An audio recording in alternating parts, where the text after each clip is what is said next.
네, 다음은 토론회 얘기 계속 이어가는데요. 자, 4번의 대선 후보 토론회가 있었습니다. 토론회 볼 때마다 어떤 생각하셨는지요?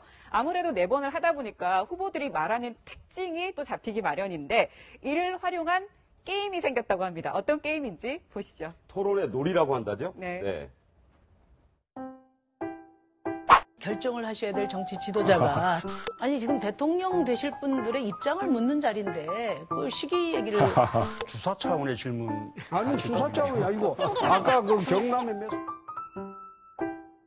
심상정 후보님이 좌파 경제학이나 좌파 정치인이라는 것은 국민들이 다 아는데 유승민 후보가 정책적으로 배신을 했다. 강남 좌파가 되었다. 좌파 정권을 선택할 것인가 우파 정권을 선택할 것인가. 안 후보님이 선거 때문에 급박하신 것 같아요. 지금. 아닙니다. 근데 그게 중요한 포인트는 아닙니다. 똑같은 거 아닙니까? 아닙니다. 전혀 다릅니다. 자, 설명을 좀 드리면 네. 허허하하가 나오면 어떤 친구가 술을 먹기로 하고 좌파 얘기가 나오면 홍준표 후보가 좌파 얘기를 할 때마다 또 한잔하고 아닙니다. 그게 아닙니다라고 안철수 후보가 얘기할 때 한 잔 먹다 보면 셋 다 취한다 이런 얘기입니다. 예, 그러니까 저게 즐거워서 하는 놀이가 아니고요. 네. 저 말이 듣기 싫어서 하는 놀이 아니겠어요? 그러니까 왜 저런 식으로 반응을 보이면 안 되는데 왜 저런 반응을 보이는가? 아, 뭔가 그런 좀 어떻게 보면 슬픈 놀인 것 같아요. 제가 봤을 때. 슬픈 놀이다. 네. 그래도 저렇게 하다 보면 진짜 다 술이 만취가 될 정도다 이러면 너무, 많이 하나 봐요. 너무 후보들이. 슬프게 보지 마시고 네네. 어떻게 보면 이 어떤 대선 후보 토론에 대한 풍자 아니겠어요? 네. 네. 저는 저런 풍자 자체가 상당히 굉장히 긍정적으로 봅니다. 물론 대선 후보들이 너무 토론을 잘해서 저런 흠을 잡을 수 없는 것이 있다고 하면 얼마나 좋겠습니까? 하지만 이런 대선이기 때문에 저런 특징적인 것을 유권자들이 잘 잡아내가지고 이걸 놀이게임도 시키고 또 비유도 시키고 패러디도 하는데 굉장히 이게 어떻게 보면 지금 대선판에 굉장히 활력소가 되고 있고 이제 저런 걸 보면서 아마 대선 후보들도 예를 들어서 뭐 문재인 후보 같은 경우는 아 내가 하하는 이제 그만해야겠다. 안철수 후보는 아닙니다도 나는 이제 더 이상 하면 안 되겠구나. 네. 이제 그런 걸 심어줄 수 홍준표 후보는 있죠. 좌파 얘기를 좀 줄여야 그렇죠. 되겠다. 내가 좌파를 너무 많이 하는구나. 이제 그렇게 가능성이 있죠. 네. 네. 또 이 패러디 중에 재밌는 패러디가 나. 물론 이게 실제로 그랬다는 게 아니고 그 후보가 토론회 때 한 얘기를 재밌게 풍자한 겁니다. 한번 보시면요.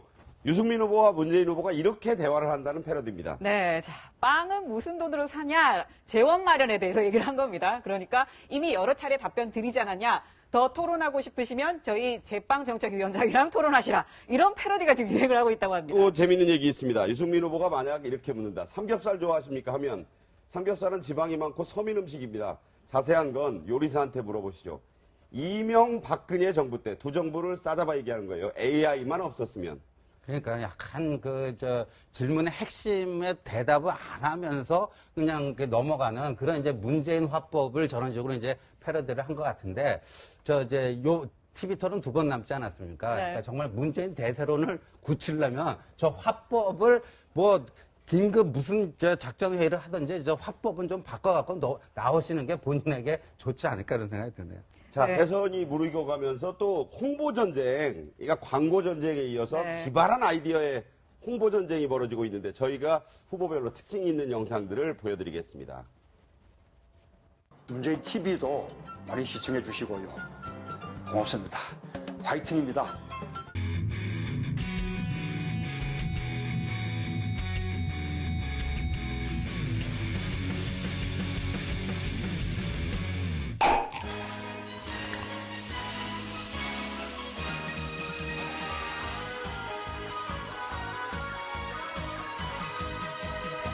이제 우리 숨지 맙시다. 부끄러워하지도 맙시다. 저는 다시 한번 굳게 다짐합니다. 국민이 이긴다! 국민이 이긴다! 국민이 이긴다! 서울 사람들이 경상도 사람 발음에 대해서 정확하게 하는 것을 자꾸 돌리는 게 있는데 아니, 그러는 거 아니에요. 그걸 안 가면 너무 고마워서. 쌀 해보라 그러고 하고 그거 해보라 그러고 최고의 플레이 심블리 여러분 곁에 늘 함께하면서 여러분들과 고통과 아픔 같이 하고 앞으로 노동정권 수립할 수 있는 정당 저 심상정 말입니다.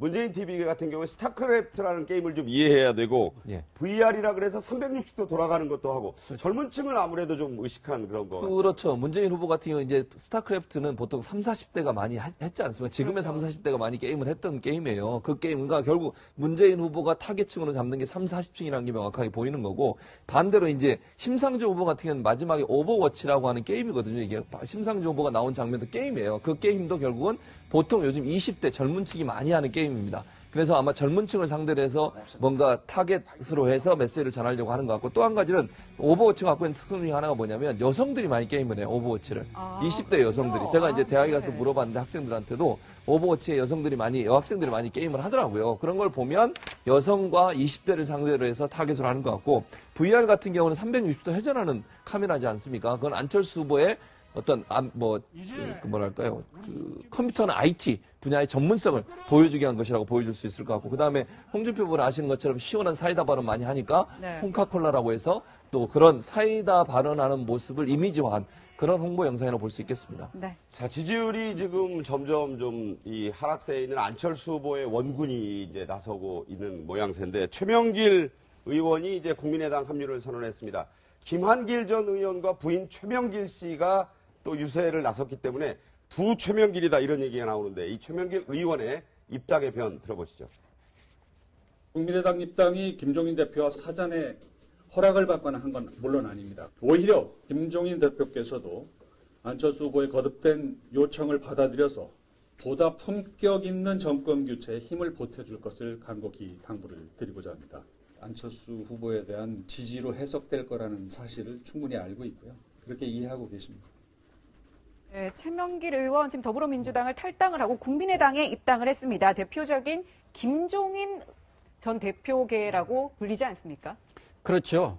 최명길 의원이니까 또 김한길 의원 부인하고 이길 것 같아요. 그렇죠. 그러니까요. 그렇게 얘기가 또 화제가 되더라고요. 예. 어쨌든 지지율이 좀 떨어지고 있는 안철수 구하기에 여러분들이 나서는 것 같은데 최명길 의원은 김종인 대표가 탈당을 할 때 좀 뒤에 나오기는 했습니다만 같이 따라 나와고 또 김종인 대표 의중을 가장 잘 반영하는 사람이기 때문에 최명길 의원이 국민의당에 입당했다는 것은 김종인 전 대표가 지금 직접 나서서 지지 선언을 하지 않더라도 사실상 안철수 후보를 지지하고 있다는 그런 시사로 받아들일 수밖에 없지 않겠나 그렇게 보여지는데 김한길 의원뿐만 아니라 정운찬 의원, 전 총리라든가 말하자면 안철수 후보 쪽이 갖고 있는 어떤 불안정성 40석밖에 안 되고 맨파워가 부족하지 않느냐 이런 부분들에 대해서 지금 마지막이라도 국민의당이 또 안철수 후보 쪽에서 더 많은 인재들을 끌어들임으로써 안정감을 심어줘야 한다. 그런 전략으로 나가야 하지 않겠나 그렇게 보여집니다. 지금 말씀하신 대로요. 김종인 전 대표의 의중을 기자들이 물었어요. 그런데 이렇게 답을 한 것으로 지금 취재되어 있습니다. 내가 세 번째로 당적을 가질 수는 없다. 누군가가 꼭 된다는 확신이 든다면 지원할 수 있다. 이렇게 얘기하면서 자, 앞으로 판세가 어떨 거라고 보시냐 이렇게 얘기했더니 안철수 후보가 민주당 문재인 후보를 다 따라잡았다가 내려가는 것과 마찬가지로 이후에 변화가 있을 수 있다. 이런 얘기를 했다네요.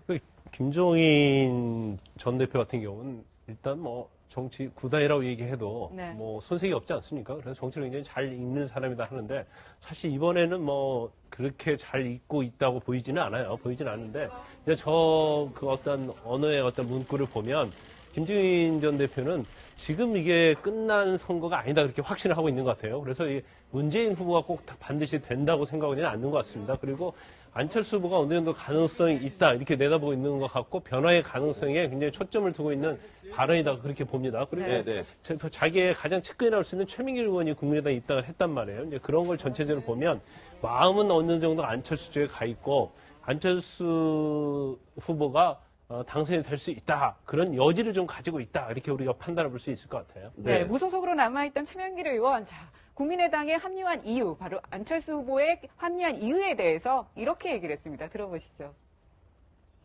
제 스스로가 방송 기자 출신이고 오랫동안 방송을 한 사람이기 때문에 이런저런 기회에 품격 있는 정권 교체라는 말을 왜 했는지를 설명할 기회가 많이 있을 거라고 생각하고요.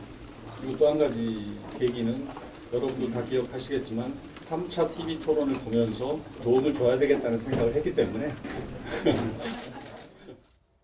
최명길 의원, MBC에서 유명하게 또 방송기자로 날렸던 사람 아닙니까? 네. 네. 그래서 이제 저렇게 이제 도움을 주겠다고 자처를 하고 나선 건데, 저는요, 선거 때는 진짜 홍준표 후보가 한 말이 있잖아요. 지게 작대기도 다 필요하다. 네. 그러니까 선거 때는요, 철저하게 덧셈 정치를 해야 돼요. 근데 최명길 의원의 합류가 이제 플러스가 되겠죠. 근데 안철수 본인이나 박지원 대표 이런 사람들이요, 외연 확장을 위해서 더욱더 적극적으로 화끈하게 나서야 되는데, 네. 저는요, 바른정당 내에서 자기들이 그 유승민 후보를 사퇴시키고 단일화 용의가 있다는데도, 그거 신경 안 쓰겠다. 질라고 작심을 한 것 같아요. 제가 봤을 때는 그렇게 해가지고는 절대 그 문재인 따라잡는 게 쉽지 않을 거다 그런 생각이 듭니다. 네. 전에도 얘기했지만은 자강론을 주장한다는 것은 기본적으로 자기가 약했을 때 하는 겁니다. 네. 그때 약했을 때 연대 얘기면 흡수돼 버리고 도저히 따라갈 수 없구나 하는데 이미 양강 구도를 이뤘을 때는 자강론을 포기하고 자기의 약점을 적극적으로 보완을 해야 하거든요. 그렇다고 한다면 약점이 뭡니까? 안철수 쪽에는 사람이 없지 않느냐. 저 40석 갖고 어떻게 나라를 끌어가. 그렇다고 한다면은 뭐 단일화는 설사 안 된다고 하더라도 뭐 물밑 협상을 통해서 필요한 사람들은 적극적으로 끌어들이는 노력. 지지 선언하고 나서는 것까지 반대할 이유는 없지 않습니까? 네.